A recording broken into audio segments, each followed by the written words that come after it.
Welcome back, lords and ladies, to another holy empire of the Sunrise Coast. Now, we're going to be rejecting this guy because Agnes is still on the island of the Spanish, thankfully. As we don't have much to go over today, we'll just look at our end turn report. We're 6th militarily. We're going to be going up against the largest military, which is just... Well, in the future, our hindsight won't seem to be 2020, but at this point, it's fine. Uh, Also, if anybody notices anything, like, say, I sound strange or the screen looks a little different, OBS was not working very well for me. I tried upgrading the program and I screwed up the entire thing, so I just fell back to Fraps, and that's what we'll just have to do for the time being. So, it seemed okay when I was testing it out, so I hope it stays that way. Otherwise, we're still first financially. Valdokians must be spending quite a bit because they're first production-wise. So he's probably just strengthening his economy as well as building up his army. And he's first, and I'm just barely below him. But usually the overall is just, if you have a lot of money, you can beat anybody overall. It's just weird like that. Oh, first we're going to grab our diplomat.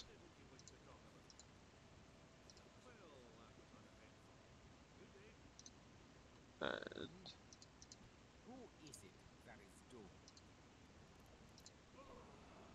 that should give us a retinue, which makes our emperor the master of assassins, except he remains as chivalrous as he can.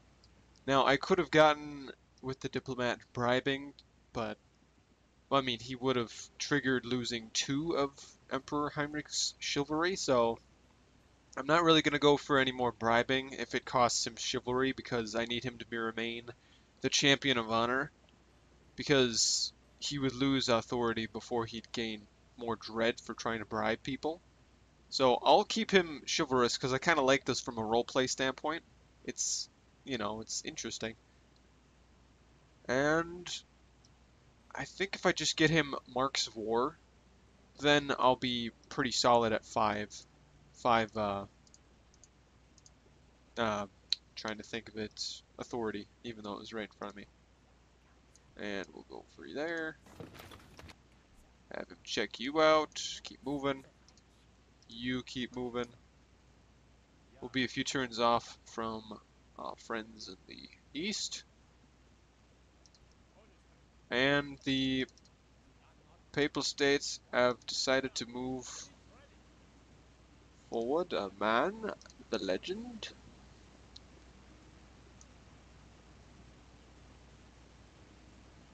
Okay, this part I didn't really plan out too well, so we'll go for that.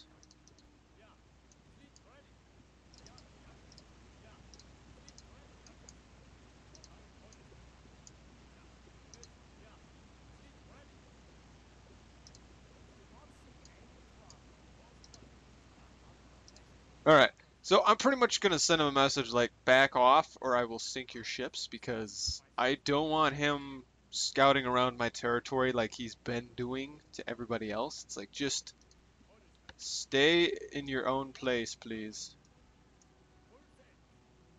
Dietrich, I like Dietrich. Let's go with that. I thought I could get another ship around here. There we are. I might want to upgrade Ethos so I can get another port. That way I can just keep improving trade. I might just do... That wouldn't be enough. About that. You know what? That would be relatively okay. Because it would also increase movement. It would improve movement from the dirt roads to the paved roads, obviously. So it'd be pretty nice. I'll be leaving my assassin over by the rebel captain, and not really sure what I was planning on doing with the diplomat, so we'll just kind of see. Alright, so that looks okay. Building here, building there. Everybody's building. Okay, so I think the plan was that I would take troops from Kenway and move out. I think what I'll do.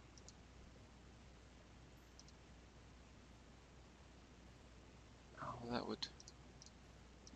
How come I only get one? It's so not fair. That's so weird.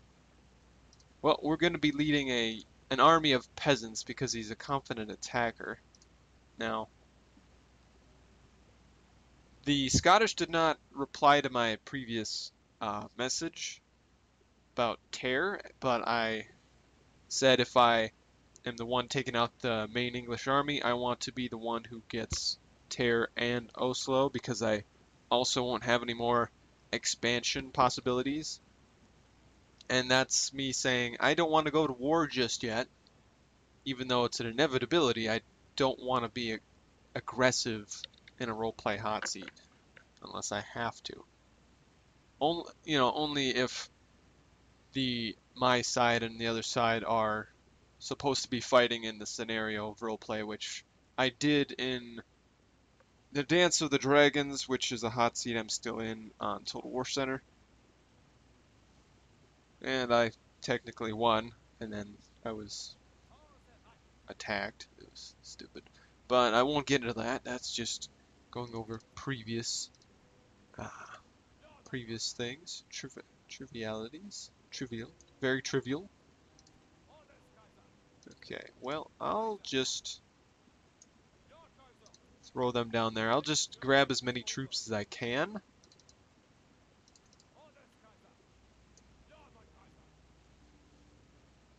This is the question, though, is like how many troops do I want to send over here?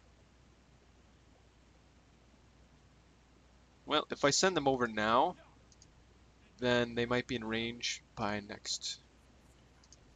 the time, because these guys should be able to get there in time to siege it, and then the turn when I assault it, the other peasants might be ready.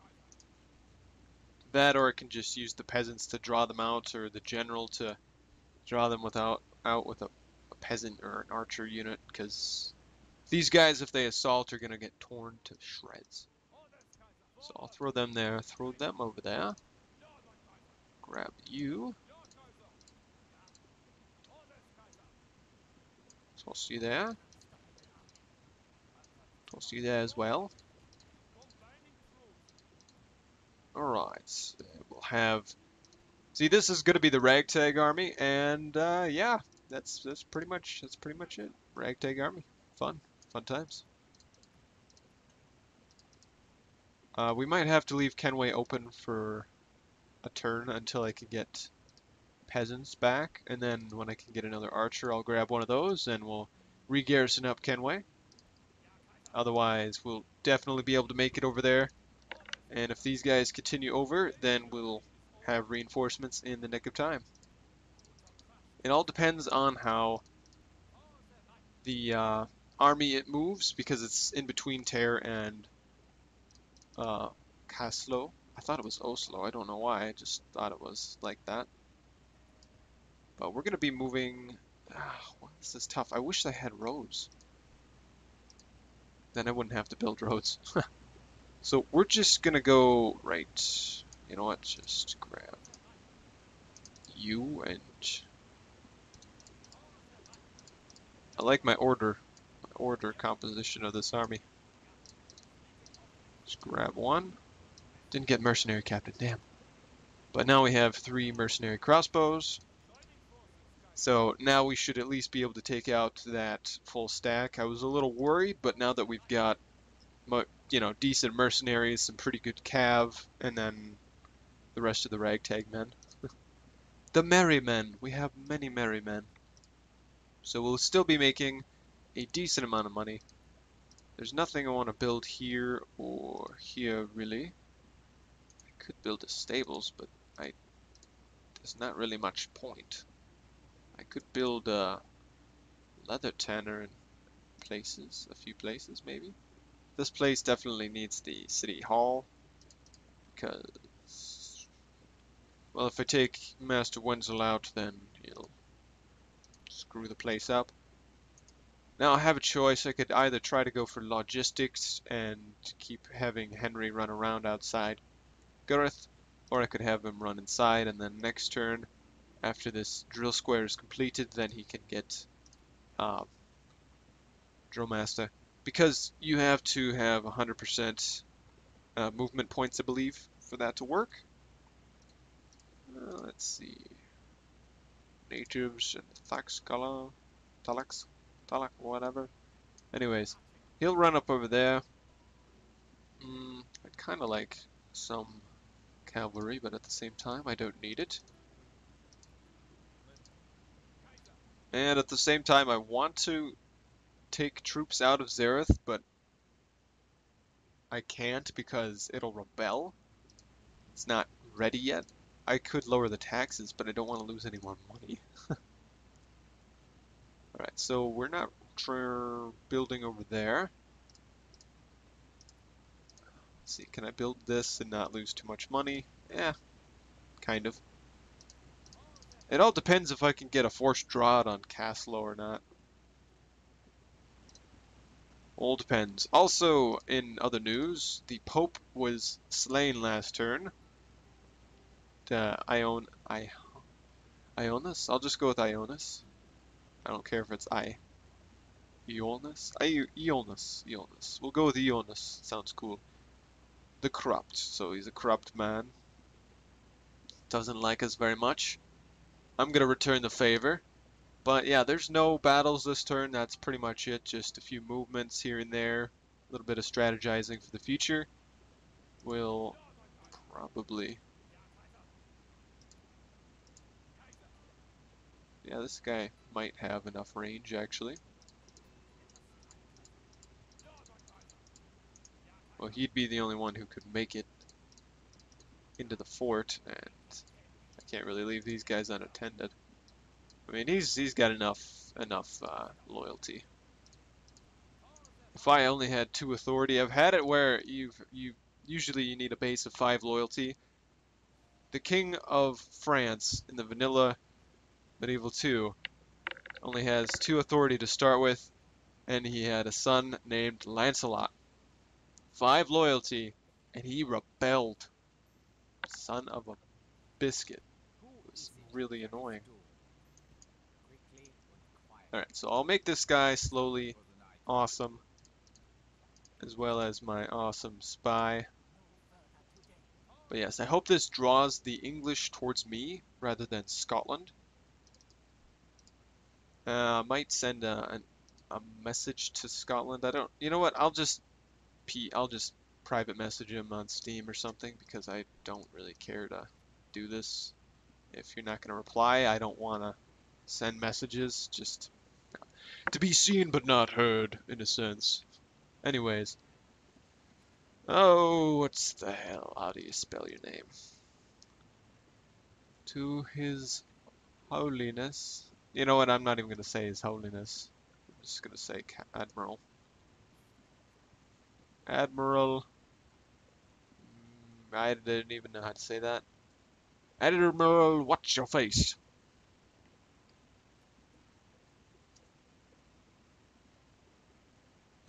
If you come in peace, then leave our waters in peace while you can. We will trade maps with His Holiness Ionis, should he request it diplomatically. But we will not have you snooping around our waters. This is a warning. This is a warning. If you continue to sail past my fleet. I am under oath and orders to sink your vessels.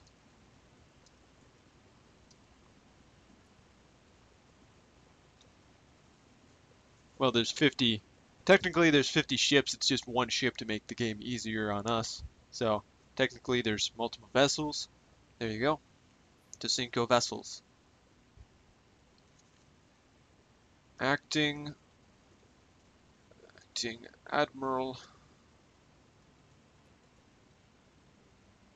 Acting Admiral. Siege freed. Siege. Holy Empire of the Sunrise Coast. Acting Admiral Siege of the Sunrise Coast. Alright, we could go through some rankings really quick. Let's go through human factions. We have, overall, we're dipping down. That's because we're improving our infrastructure around the area. Like with my castle building, I don't need to build a frickin' castle, but at the same time I want to.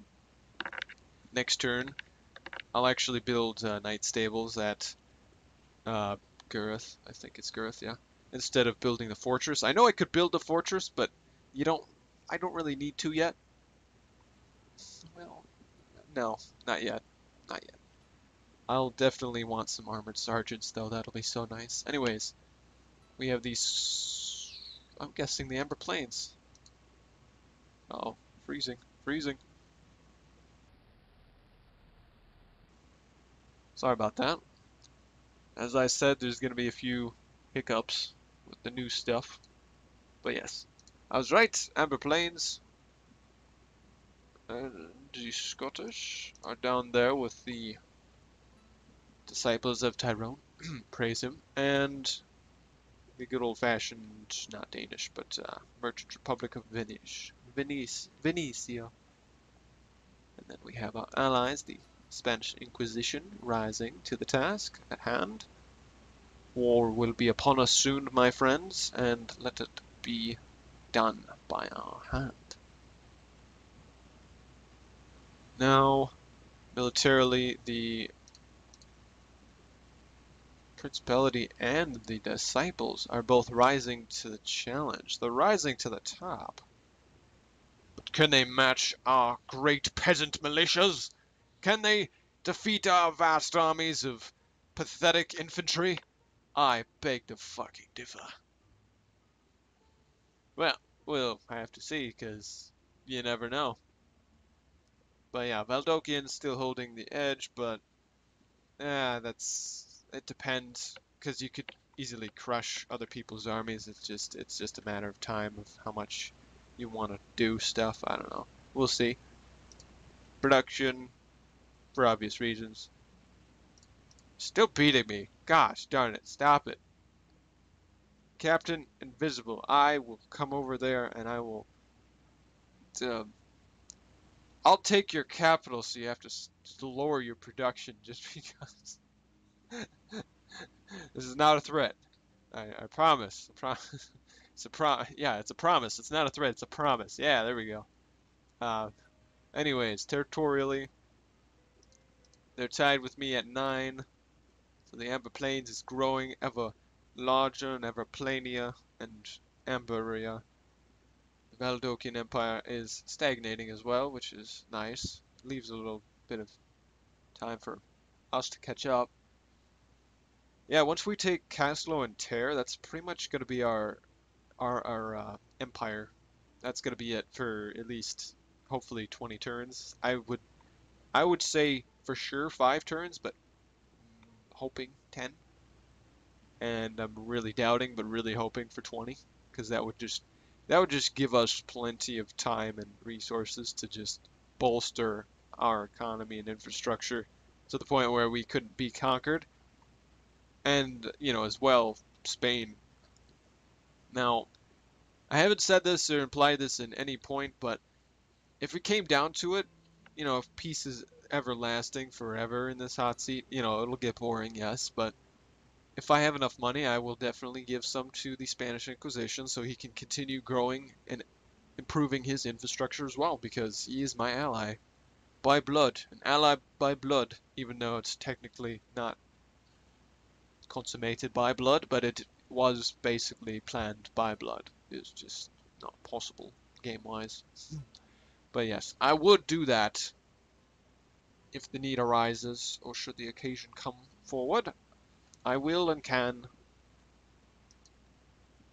offer my services in the financial department. Of course it'll be a loan. No, I'm just kidding. Yeah, I'll give him like 1,000 or 2,000.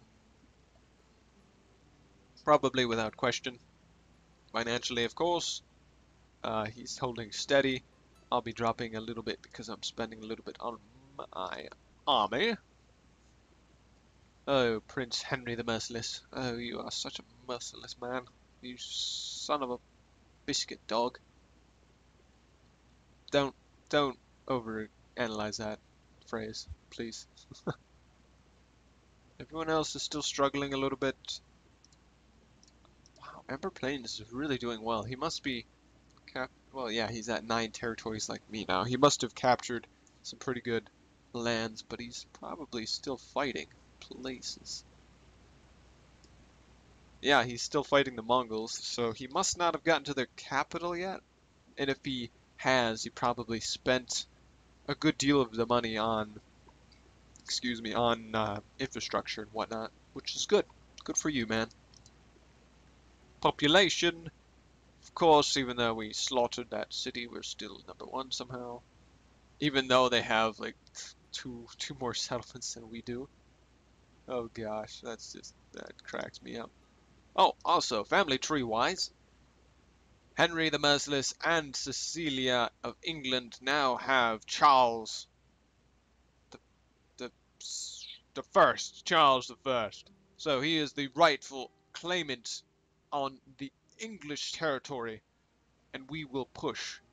This is the roleplay wise because we haven't had any roleplay yet, but Henry delivers the news to his father that he wants him to push for his son's rightful seat on the English throne. His claim, they can push, and we will. And that's why we're going to be going after Caslo and Tyr, and we will win. Oh, plus we're going to crush the English army when they come after us, so that'll be fun. Want to keep these 2 forts though, because I don't know. There's like a rebel army in between the pass, which is in and of itself a fort, so that would weaken the Scottish army if they ever attacked us. But at the same time, I feel like there's a good amount of trust going between us and Legendary Giraffe, so I don't really feel like there's much cause or reason to worry about him. But there's always that paranoia of a Total War player that kind of gets it just gets you. So there's that's probably affecting me. So I'm just trying to dial it back, tone it down a little bit, and just play the game and enjoy it with a bunch of other guys who enjoy it as well and who aren't as paranoid as I am. So yeah, just want to say, well, before we end the turn, thank you everybody for watching, and if you have any questions or comments, leave them down below, or just ask, I guess. I don't know. Anyways, I'll see you in the next turn. Pass it on to the Spanish Inquisition. Very night out.